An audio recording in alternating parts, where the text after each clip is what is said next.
Et bonjour à tous, j'espère que vous allez bien. Je suis très content de vous retrouver pour une nouvelle vidéo où j'ai beaucoup tardé, on va pas se le cacher, à la faire. J'ai pas pris le temps de le faire plus tôt. Mais écoutez, comme on dit, mieux vaut tard que jamais. Donc voilà, chose promise, chose due.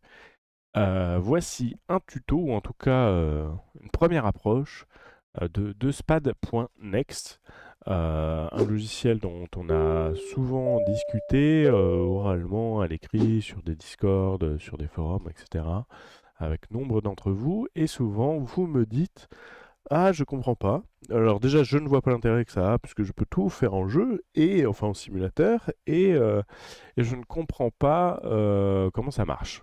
Donc on va essayer de démystifier un petit peu ça, comme on l'avait fait avec Little Navmap d'ailleurs. Je vous mets le petit lien des vidéos Little Navmap si ça vous intéresse. Mais voilà, l'idée c'est de vous faire, de vous expliquer ce que c'est Spad Next, qu'on va appeler Spad pour cette vidéo, sinon je m'en sortirai pas. Donc qu'est-ce que c'est Spad Next? Voilà, je vous dis qu'on va l'appeler SPAD et direct je l'appelle par son nom complet. SPAD, c'est un logiciel payant, mais j'y reviens juste après, qui vous permet de gérer absolument tous vos devices USB branchés à votre PC. Vous pouvez gérer, comme vous apercevez ici, les contrôleurs ex-Cytec Logitech, les throttles, comme on aperçoit ici, des yoke, des joysticks, que ce soit Onicon, que ce soit le FCU de WingWin qui est sorti récemment, etc., etc. Vous pouvez vraiment tout brancher au fur et à mesure qu'un nouveau device sort. Il est très souvent implémenté dans SpanNext, donc vous allez pouvoir le gérer. Mais ok, très bien, vous le gérez, mais finalement vous pourriez faire la même chose dans le simulateur. Très juste, mais en fait ça va plus loin que ça, et c'est là où est intéressant SpanNext, c'est que vous pouvez aller beaucoup plus loin que dans les simulateurs, que ce soit FlySim ou Xplane, ou Prepare 3D d'ailleurs. Je vous donne un exemple avec un seul bouton, et parce que c'est bien plus parlant, un seul bouton, faire plusieurs actions en même temps. Exemple un peu bidon, vous êtes dans l'Airbus, vous appuyez sur un bouton, ça allume toutes les lumières de l'Airbus d'un seul coup. Voilà. Est-ce que c'est très utile de faire ça? Je ne sais pas, mais en tout cas, c'est l'exemple qui me venait en tête et qui est simple, mais on peut imaginer tout un tas de choses. Et c'est là où c'est intéressant, c'est un bouton peut vous permettre de faire plusieurs choses. Deux, ça va plus loin que les logiciels mis à disposition par Honeycomb par exemple, parce que vous pouvez gérer des appuis longs, des appuis courts, etc. Ça, je vais y revenir. Et en plus, ça vous permet d'avoir un système de conditions, et c'est là où Spandex prend toute sa splendeur. C'est avec un système complexe, certes, mais qui permet d'aller très loin dans la gestion de vos devices. Donc, on est sur le site officiel de SPAD. Je vous redonnerai le lien en description. Vous avez ici dans la section Download tout ce qu'il faut. Vous avez 14 jours d'essai pour tester l'application, ce qui paraît beaucoup, mais finalement est quand même un petit peu de temps de préparation. Vous avez ce qu'il faut pour le faire fonctionner avec FlySim, avec Xplane, etc. Puis après, vous avez la section d'achat. Vous avez une version FlySim FSX Prepare 3D, une version Xplane, une version complète qui contient un peu plus d'ailleurs que si vous preniez la donne, j'y viens juste après. Mais voilà, vous pouvez juste prendre par exemple si vous volez que sur Xplane, cette version-là, ou à contrario que FlySim, cette version-là. Et puis si vous voulez sur les deux, vous avez un système d'add-on. Vous pouvez très bien prendre d'abord la version FlySim et ensuite l'add-on Xplane qui est moins cher. Ou à contrario, vous avez l'add-on Xplane, vous voulez Prepare 3D ou FlySim, et ben vous pouvez prendre l'add-on ici. Tout à fait, après vous avez d'autres éléments, mais je passe mon tour sur ce qu'ils contiennent exactement. Donc voilà pour SPAD. Je vous explique pas comment se passe l'installation. Vous allez juste télécharger, lancer l'install. Vous mettez ça où vous voulez. Euh, Normalement, il va vous lancer de quoi fonctionner directement avec un wizard au démarrage de l'application pour installer les plugins qui vont bien dans Xplane ou pour FlySim. Voilà, je me rends tout de suite dans le copie du Tolis avec SpadNext ouvert, donc vous allez pouvoir apprécier ce petit outil. Donc, à 321 à Helsinki, et on a SpadNext ouvert. J'ai branché mon Honeycomb pour vous montrer, et puis j'ai le Stream Deck qui est de toute façon branché, pour ceux qui ne savent pas ce que c'est. Je vous invite à aller voir sur Google. On va d'abord aller dans les profils. vous allez pouvoir gérer chaque profil par avion. Donc là, encore une fois, classique, vous avez votre profil, par exemple A321, qui a été chargé tout seul et qui est bon pour, voilà, qui se réfère à l'ensemble de ces avions-ci. Et puis là, pour l'A319, alors il le fait par livrée, donc à chaque fois que vous avez de nouvelles livrées, il s'assure que c'est bien cet avion-là, etc. Là, en l'occurrence, on est bien sur l'A321.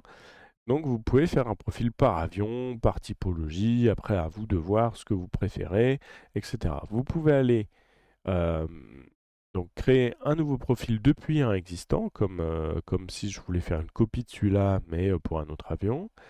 Vous pouvez créer un nouveau profil, dans ce cas-là vous avez juste à mettre son nom et vous créez le profil, et après à vous de le remplir. Et puis vous pouvez également, alors aller publier vos profils, mais ça j'y reviendrai peut-être plus tard, c'est pas forcément ce qui est intéressant quand on apprend le logiciel, plutôt par contre aller chercher voilà, les profils en ligne. Et là, toute la commu, que ce soit Explain ou FlySim, mais il y a quand même plus pour FlySim, voilà, vous avez tout un tas de profils divers et variés. Si je prends l'A320 pardon, Neo de Inibuilds, bah voilà, quelqu'un l'a construit. Il y a quelques indications ici. Vous pouvez, voilà, ici vous avez le King Air 350, deux FlySim aussi, hein, puisque c'est SimConnect. Si je trouve du Explain quelque part, voilà, il y en a ici aussi, le C172, avec à chaque fois, alors des fois, ouais, il ne change pas les descriptions, je ne sais pas pourquoi, c'est un bug, mais normalement les descriptions se changent ici. Bref, pas très grave, mais bon, ça va. Donc vous pouvez importer directement, faire activer le profil et importer un profil déjà fait, à condition à vérifier dans la description quand elle s'affiche correctement, qu'elle corresponde au device que vous avez. Et c'est là où on va rentrer dans le vif du sujet. Je vais passer directement ici, où il me retrouve mon Bravo Throttle Cadran, donc le Honeycomb Bravo qui est branché, et il me le représente. Je repasse vite fait ici parce que vous avez une différence entre les controls, donc qui vont être plutôt pour les yokes, les joysticks, les rudders, les manettes de gaz, et les panels qui vont être plutôt pour les SciTech panels, pour le FCU de Wing Win si vous l'avez de branché, ou comme moi le Stream Deck, euh, sur lequel je reviendrai plus tard. Cela, le Stream Deck, c'est l'exemple encore un peu particulier de la construction de profil, et je vous ferai une vidéo dédiée. Mais déjà, restons sur le simple, entre guillemets, un truc avec des boutons classiques. Vous voyez, il me distingue mes boutons de mes axes. Très bien, on retrouve le speed brake, les quatre engines du device, hein, pas du Tolis en l'occurrence, puisqu'on est sur le 21.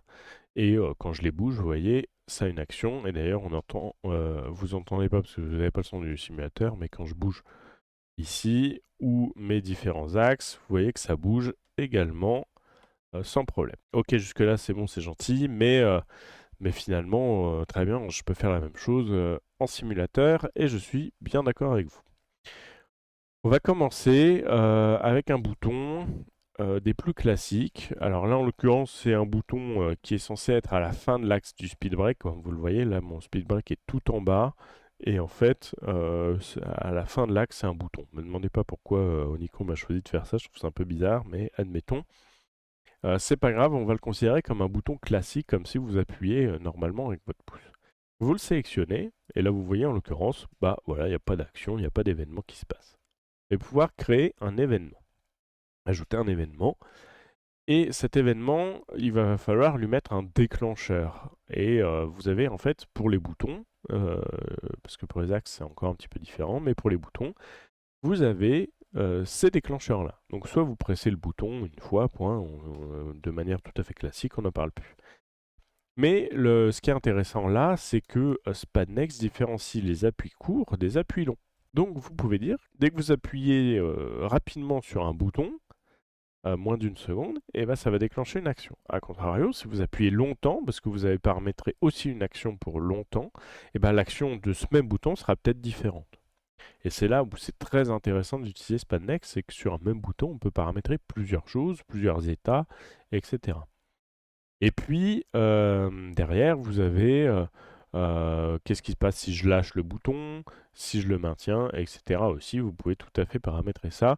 Ça sert, moi je m'en sers moins, mais les trois premiers servent assez souvent.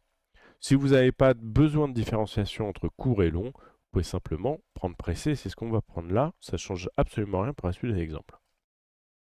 Quand vous faites ajouter un événement pressé, bien, vous avez cette fenêtre qui est en fait la fenêtre que vous avez à peu près partout dès que vous modifiez un bouton ou un axe ou quoi que ce soit dans SPAD. Et vous avez deux zones. Vous avez en bas, je vais prendre celle qui sert forcément systématiquement, la zone d'action.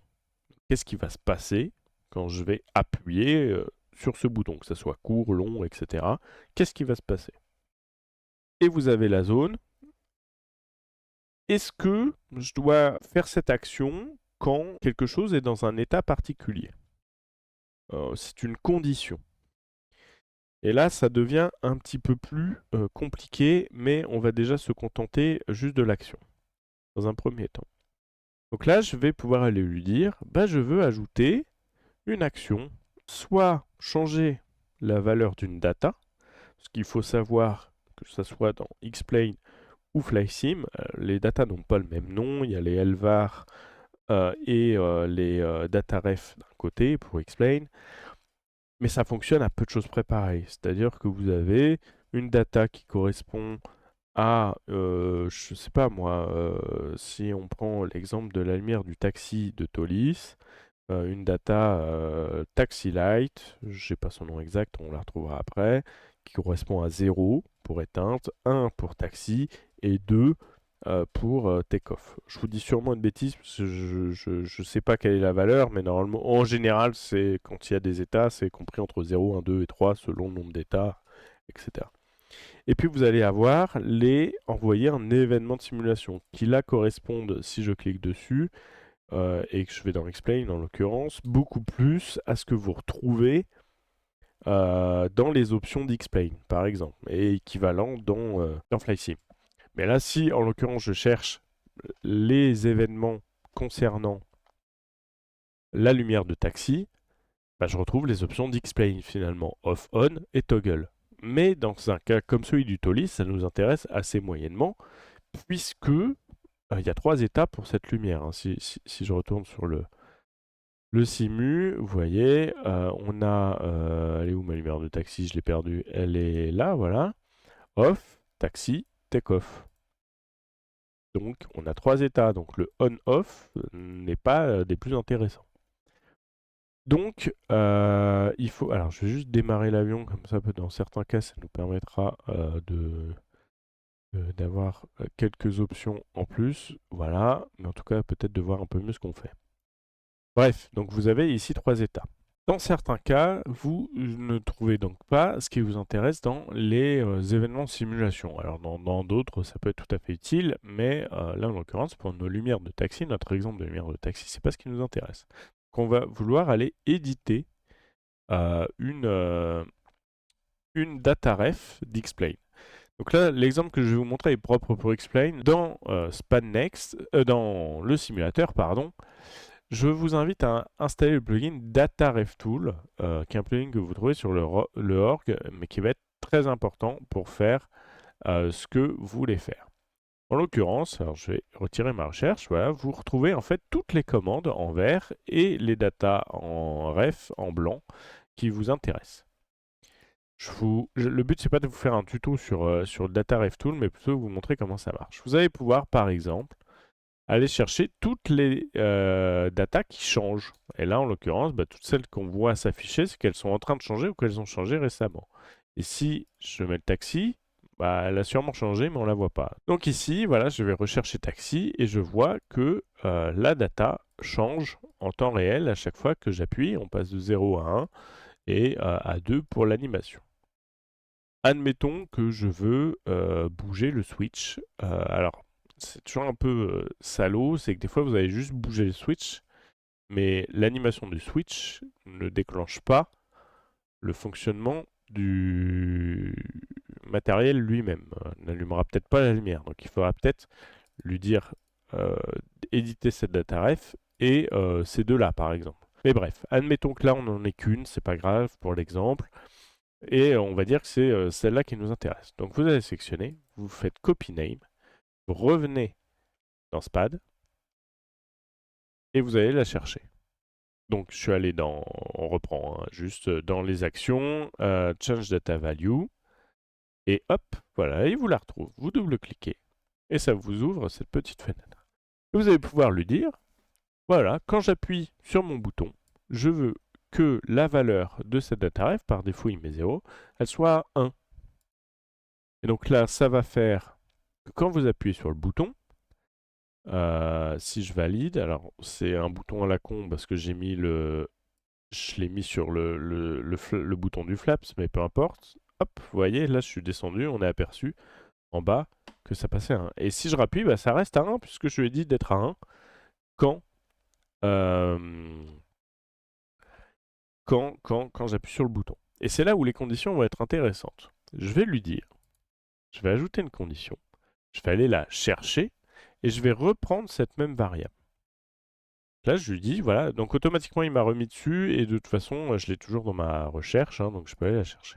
Je veux dire, quand elle est à 0, donc à l'état off, hein, rappelez-vous, 0 c'était off, et ben je veux qu'elle passe à 1. Bon, jusque-là, voilà, là, il gueule parce que bah, elle n'est pas à 0, donc ici. Donc là, on a, OK, quand c'est éteint, ça passe à 1. Très bien, bon, jusque-là, ça ne change rien, si je réessaye, ça fonctionne. Et si je rappuie, il ne se passe plus rien à nouveau. Ce qu'on va vouloir, c'est que là, on va faire un truc tout bête. On va copier l'événement et on va, alors comment on fait, la petite flèche paste ou CTRL V. Et là, pour l'instant, on a deux fois le même. Et donc, on va aller double-cliquer. Là, il est content parce qu'elle est à 0, mais du coup, c'est pas ce qui va nous intéresser. On va lui dire, non plus quand tu es à 0, mais quand tu es à 1, et ben, on veut que là, tu passes à 2. Comme ça, il va passer de 0 à 1 et de 1 à 2. Donc là, si je le refais, ça passe à 2 directement. Problème. Pourquoi? Bah parce que entre temps, il a changé d'état, donc lui il dit ah ok, je suis pressé, donc je passe de 0 à 1, et puis en fait, comme il est déjà à 1, il passe à 2. Donc ça nous intéresse moyennement. Ce qu'il faut faire, que je n'ai pas présenté, c'est qu'il faut lui dire ok, mais une fois que tu as fait la commande, tu arrêtes. Je veux que tu arrêtes de faire ce que tu es en train de faire. Donc là, vous mettez yes, et là, vous mettez yes. Donc là, normalement, si je ne me trompe pas, j'appuie, ça passe à taxi. Si je réappuie sur mon bouton, hop, ça passe à take-off. Donc là, avec un même bouton que j'ai pressé, eh bien, je peux faire tous les états. Et je peux lui dire, recopier ça, par exemple, à nouveau. J'aurais pu reprendre ma copie précédente, ça n'aurait pas changé grand-chose. Je vais aller l'éditer, et je vais lui dire, en revanche, quand tu es déjà à 2, eh ben, je veux que tu repasses à 0. Comme ça, quand je réappuie une troisième fois sur le bouton, là il est à 2, hein, vous voyez, il est sur take-off, là-bas, là, on aperçoit. Hop, Spandex, si tu pouvais rester à l'écran tout le temps, ça m'arrangerait. Donc là, il est bien sur take-off. Si je rappuie, hop, il repasse à 0. Donc là, avec un seul et même bouton, je gère 3 états. Ce que je peux difficilement aussi, je peux vous le montrer. Alors, je vais juste changer un truc. Alors, par exemple, là, on a mis bouton pressé. Bon, mais finalement, on veut un bouton court. Et ben, pour mettre le bouton court, alors que vous avez déjà mis un bouton pressé, vous faites la petite flèche, changez le trigger, et vous faites par exemple press short. On va mettre press short pour les chaque. Alors là, ça va être dur à faire parce que c'est un bouton qui est au bout d'un axe, donc j'ai choisi le truc le plus simple à faire, mais c'est pas grave. Si j'appuie un petit coup, hop, ça remonte, je réappuie un petit coup, ça remonte, je réappuie un petit coup, ça revient à 0. Mais admettons que je sois déjà à taxi, hop, et que je veuille faire de taxi à off directement. Et bien là, ça va être intéressant. Je vais à nouveau recoller un de mes événements. Je vais le mettre, alors c'est un ancien, donc il est toujours à presser normal. Je vais le passer à presser long. Et c'est pas le bon que j'édite. Voilà, je vais sur celui qui est en presser long. Je vais lui retirer sa condition parce que finalement, je veux que ça soit valable quel que soit l'état du bouton, même s'il est déjà sur off. Et je vais dire, en revanche, quand je presse longtemps, eh ben, je veux que ça aille automatiquement sur 0. Je fais yes. Et là, on est donc sur taxi. Hein, voilà, vous voyez, on est bien sur taxi. Je vais appuyer longuement sur le bouton. et hop, il est passé sur off. Ce qui vous permet, du coup, quel que soit l'état, de revenir sur le bouton off. Donc voilà comment ça marche. Globalement, c'est qu'un système de conditions. Là, j'ai fait un truc très simple, mais alors qu'il vous paraît peut-être pas si simple que ça, mais au bout d'un moment de pratique, on commence à comprendre. Donc ça, c'est l'exemple. Voilà, j'ai un bouton, et c'est typiquement ce que j'ai fait sur. Alors moi, je le fais sur le Stream Deck, mais c'est typiquement ce que j'ai fait. J'ai exactement le même principe qu'ici. Je peux presser 3 fois et donc je fais off, taxi, take off, off. Ou si je maintiens, je reviens à off dans tous les cas. Je vais vous montrer autre chose qui est assez intéressant. Je délète tout. Je sauvegarderai pas mon profil bien évidemment parce que comme un couillon en plus j'ai repris le profil, mon profil global, donc je vais pas le sauvegarder. Mais en tout cas, dès que vous avez fait une modif, il passe en rouge. Et vous avez le bouton sauvegarder qui est là. Faites attention, il ne se sauvegarde pas tout seul. Je reprends mon état de bouton qui là n'a plus rien du tout sous la main. Et là, en l'occurrence, on va vouloir gérer. Je prends les lumières toujours, mais ça ne change pas grand-chose. Je vais juste allumer celle-là. C'est juste pour qu'on voit bien les lumières de landing. Je vais vouloir gérer mes 2 lumières de landing en même temps.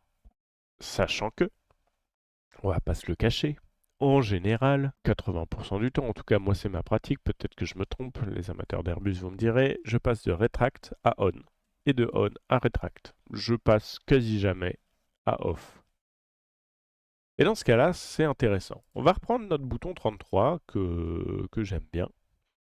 Et je vais lui dire, quand je presse le bouton, eh ben je veux que... Alors il faut la retrouver, donc là à nouveau on se retrouve ici, donc on va tourner dans le Data Ref Tool sur Xplane. Alors des fois il faut chercher un peu. Hein. Ok, donc avec un peu de recherche, j'ai retrouvé ce que je cherchais. Donc là en l'occurrence on est sur une commande et non une Data Ref, on le sait parce que c'est en vert, il n'y a pas de petits chiffres, j'ai un peu galéré pour la retrouver, mais là voilà. Et si je fais Actuate, vous voyez pour le landing right, hein, R pour right, vous avez l'équivalent si je cherche là pour la gauche. Hop, voilà, vous voyez, il monte, il descend, on a l'action qui va bien. Je vais la copier et je vais retourner dans SPAD. Donc, mon bouton 33, je vais aller l'éditer, je vais dire quand je presse le bouton, je veux que tu aies une action. Là, en l'occurrence, comme ce n'est pas une data ref, je vais vouloir que ça envoie un événement de simulation. Et je vais aller la chercher. Voilà. Alors, normalement, je pense que je pourrais faire autrement, mais je n'ai pas trouvé comment faire l'action 2 fois. Parce que là, vous voyez, si je fais... J'ai choisi le mauvais exemple, mais c'est pas grave, je vais les placer sur up dans tous les cas. Mais si je le fais une fois, elle va descendre à off, mais pas à retract. Donc moi, ce que je fais, c'est que je l'ajoute 2 fois. Voilà, donc là je l'ai ajouté 2 fois. Sauf qu'on veut que le même bouton gère les 2 lumières. Et bah tout simplement, on va aller retourner là. Alors là, on va changer directement là parce que je connais que c'est right. Donc voilà. Et on va lui rajouter 2 fois. Hop, tu descends 2 fois. Et tu montes 2 fois. Bon là j'ai mis que je descends, mais c'est pas grave. Et donc là, quand je vais appuyer sur le bouton, hop, automatiquement les deux vont remonter. Et si j'avais paramétré, si je duplique ça et que je paramètre, mais pour les up, et ben je refais et je passerai à on directement. Donc SpadNext, ça vous permet également, avec un seul et même bouton, de gérer plusieurs actions dans l'avion. Je disais tout à l'heure, allumer toutes les lumières. Bon, on n'est pas tout à fait sur cet exemple-là, on pourrait, mais là, en l'occurrence, on gère d'un seul coup les 2 lumières, ce qui est quand même plus pratique. Donc ça, c'est un autre exemple de ce que vous pouvez faire avec les dataref et les commandes, en l'occurrence, un bouton, 2 actions, ou en tout cas deux actions dans l'avion. Je vais le delete à nouveau. Et maintenant, je vais passer sur les axes, qui est le dernier point que je veux vous montrer sur cette partie-là. Les axes, vous voyez, on a le speed break, donc qui correspond à mon speed break. Et donc si je reviens par là, hein, vous voyez, je bouge mon speed break, ça bouge, je bouge mon flaps, ça remue aussi. En l'occurrence, si je vais dans speed break, vous voyez que j'ai un axe qui change et qui correspond au spoiler. Alors dans l'Autolis, c'était plutôt évident à faire, c'était assez simple parce que les axes sont ceux utilisés classiquement. Vous allez me dire, ok, mais du coup, Pourquoi avoir utilisé ceux-là et pas ceux dans Explain? C'était pour plusieurs raisons, dont une de tout centraliser au même endroit et pas avoir des commandes dans Explain et des commandes dans SPAD. Parce que là, ce qu'il faut savoir, c'est que du coup, vous pouvez vous affranchir totalement et mettre aucune commande dans Explain et toutes les retirer. Ou dans FlySim, si vous utilisez FlySim. Là, en l'occurrence, je vais reprendre le même exemple. Je vais double-cliquer dessus pour l'éditer. Donc ça m'ouvre à nouveau cette fenêtre d'action. J'aurais pu mettre une condition, mais là en l'occurrence c'est pas ce qui m'intéressait. Et donc je lui ai dit, bah voilà, quand l'axe il change, hein, j'ai fait add event axis change, je veux éditer le spoilers. Donc là j'ai fait add action, standard axis, et il me propose des axes déjà préparés. Mais on peut aussi créer des axes custom. C'est une possibilité. En gros, vous pouvez simplement juste dire que quand c'est pas un axe, quand c'est un axe créé typiquement par le constructeur de l'avion dans le simulateur, vous allez peut-être devoir éditer une data ref, et donc c'est comme ça que vous allez faire. Mais là, en l'occurrence, on va utiliser un axe classique. Je vais juste aller double-cliquer sur celui-là pour vous montrer. En l'occurrence, mon spoilers, donc là vous voyez, il va de 2023 pardon, à 0. Alors comment j'ai fait pour paramétrer ça? Ça, c'est des values qui sont celles de Spannex, ça ne nous intéresse pas. En l'occurrence, j'ai trois états. J'ai pas de spoiler, spoiler armé et full spoiler. Et là, c'est intéressant. Parce que du coup, j'ai pu... Alors, attendez, je vais juste bouger les fenêtres. Voilà. J'ai pu reproduire le vrai fonctionnement, ou quasi le vrai fonctionnement, de celui de l'Airbus. C'est-à-dire que je tire un tout petit peu mon axe. Hop, je passe en armed. Et je continue à le baisser. Hop, je continue ma course sur le déploiement de mon spoiler. Je remonte, il repasse en arme, et hop, il se referme. Comment j'ai fait ça? Bah tout simplement, je lui ai dit, bah voilà, quand j'ai pas de spoiler, donc là vous mettez votre axe physique, j'entends, celui du honeycomb par exemple, sur la valeur le placement qui vous intéresse pour dire, je veux pas qu'il y ait de spoiler. Donc là en l'occurrence, moi c'est quand c'est à 1023. Donc je le place à tout en haut, un peu de la même manière qu'ici. Vous faites 7, automatiquement il va vous mettre 1023 là. Ensuite vous allez mettre à la position qui vous intéresse pour le armed. Donc voilà, moi quand j'atteins le 901 en l'occurrence, alors pourquoi 1 et pas 900 tout court, peu importe, c'est au moment où je l'ai posé. Je veux que ça passe en arme. Donc là on voit bien que hop, dès que je passe le 901, attention, attention, hop, voilà, ce qui me laisse quand même une petite marge où ça passe pas tout de suite, ce qui me va très bien. Et je lui dis, après, hop, jusqu'à 0, c'est le full spoiler. À 0, on est en full spoiler. Et pourquoi j'ai fait ça? Et comment j'ai fait ça? En fait, c'est assez simple. Vous allez pouvoir le début de l'axe et la fin de l'axe. Donc là, je lui ai dit, je veux pas que tu aies de spoiler jusqu'entre 1023 jusqu'à 902. Je veux pas de spoiler. À partir de 901 jusqu'à 800, donc ce que je descende jusqu'à 800 ici, ce qui me laisse encore un peu de marge aussi. Et donc là, après, hop, automatiquement, je descends sur mon axe. Et je lis à 0, on est tout. Donc là, c'est comme ça que vous gérez les axes. Faut bidouiller un peu, faut tester, faut comprendre, etc. Mais ça m'a permis de faire ça. Je ne vais pas sauvegarder, je referai mes bidouillages plus tard. Sur les engines, j'ai aussi fait quelque chose. Donc là, vous avez mon axe classique hein, qui me permet de gérer. Là, voilà, j'ai fait de la même manière. Et là, en l'occurrence, typiquement, c'est pas un axe classique. Je suis allé gérer. J'ai fait Add Action Custom Axis. Là, on retrouve cette fenêtre-là.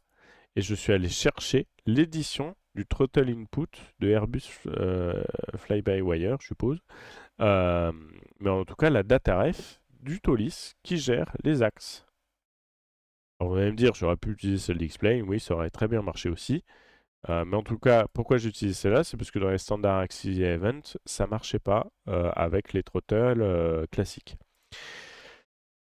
Alors, c'est un peu compliqué à faire, enfin c'est pas compliqué à faire, mais c'est qu'encore une fois, il faut aller un peu bidouiller, il faut bouger la manette des gaz, vérifier avec DataRef Tool que ça bouge, etc.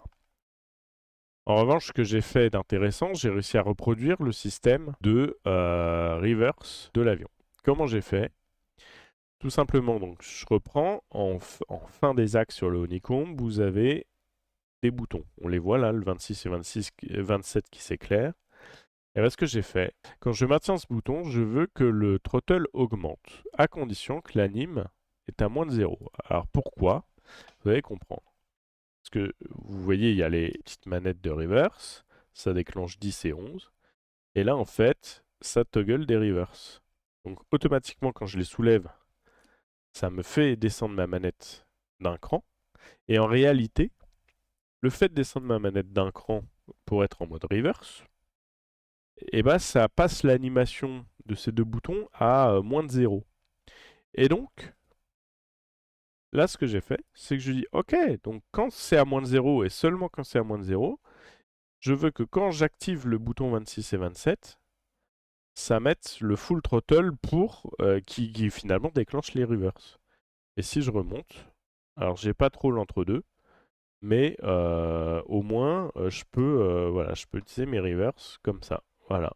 Et donc là j'ai reproduit plutôt fidèlement le fonctionnement des reverse. Mais ça, c'est des exemples un peu plus compliqués, mais vous voyez, là, typiquement, j'ai utilisé une data ref avec une option spéciale. Là, au lieu de lui dire quand elle est à tel chiffre, je lui dis quand elle est moins que 0. Donc là, encore une fois, il faut aller trouver cette data ref dans le data ref tool. Elle s'appelle comment d'ailleurs? On peut aller voir vite fait. Throttle left. Alors des fois elles sont assez bien nommées pour les retrouver assez facilement. Voilà, on la retrouve là. Vous voyez, là, elle est à 0. Et hop, dès que je déclenche les petites manettes de reverse, elle passe à moins 1. Voilà comment je gère mes reverse sur l'Airbus. Donc voilà, pour l'instant je vous montre que ça. Je ferai une vidéo, vous allez voir là, j'ai ici le Stream Deck, mais il y a des notions d'image, il y a des notions de changement de visuel, donc ça je viendrai. Mais globalement, tout ce que vous faites fonctionne comme ça. Ce que je ne vous ai pas montré sur le Honeycomb, c'est que vous avez des onglets en haut et certains autres devices ont le même système. Donc là, vous avez la partie vraiment axes et boutons des axes. Vous avez l'APN switch que j'utilise assez peu maintenant que j'ai le Win FCU, mais avant il me servait. Tous ces boutons-là, vous allez pouvoir aussi les paramétrer. Et il y a un élément en plus sur ces boutons-là quand même, c'est que vous allez pouvoir avoir une option de changement de lumière, puisque sur le Honeycomb par exemple, ces boutons s'illuminent. Donc vous allez pouvoir allumer ou illuminer ces boutons. Par exemple, ces trois LED là qui correspondent au train d'atterrissage, qui passe du vert au rouge à éteint, vous pouvez les gérer. Là, en l'occurrence, je les gère comme ça. C'est-à-dire que je lui dis, j'utilise des data ref avec change LED color, c'est la seule action de ces LED. Je lui dis, bah voilà, quand la data ref nose gear est à 1, donc là en l'occurrence celle du train avant, c'est la data ref du train avant, tu passes à rouge.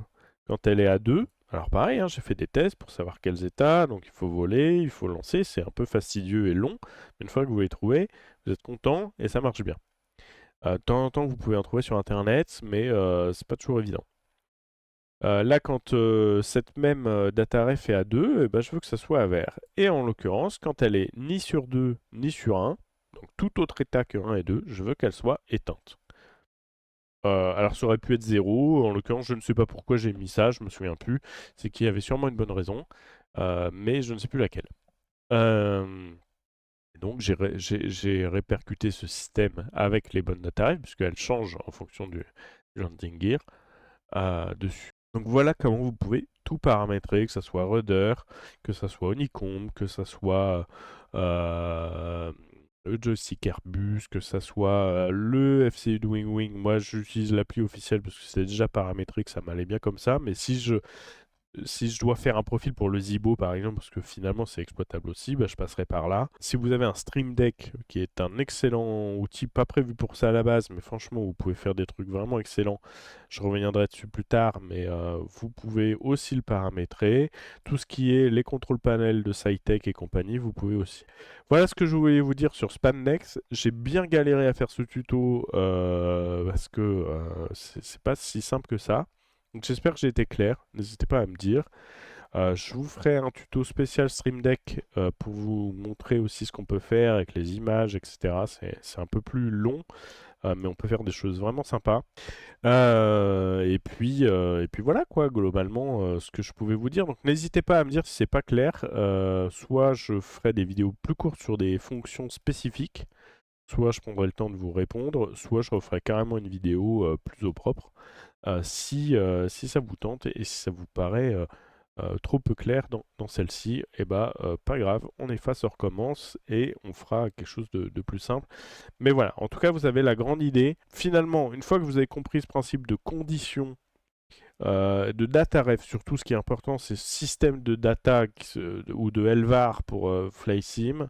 Le plus long, c'est de les retrouver. Et dans FlySim, pour les retrouver, si je dis pas de bêtises, voilà, c'est là, pardon. Et vous avez le data monitor. Et là, vous allez pouvoir aller dans Event Monitor, lancer le truc. Alors, je crois que ça marche plus ou moins avec Explain, mais c'est un peu galère. Mais vous allez pouvoir en fait voir toutes les datas qui s'éditent. Vous faites Start, toutes les datas qui s'éditent. Vous pouvez faire le tri dans ce qui vous intéresse. Et pareil, si vous bougez l'avion, un bouton dans l'avion, bah, cette data s'affichera ici puisque ça, sa valeur va s'éditer. Et donc vous allez pouvoir la retrouver dans cette liste. Et c'est comme ça que vous les retrouvez. Alors que sur Explain, c'est via le data ref tool. Donc voilà, globalement, sinon c'est la même chose. Donc voilà ce que je pouvais vous dire sur Explain et sur SpanNext et sur Flight Simulator. Donc j'espère que voilà, c'était clair. Et je vous laisse là pour une prochaine vidéo. Et puis je vous dis à très bientôt en espérant vous avoir aidé. Ciao ciao, à bientôt.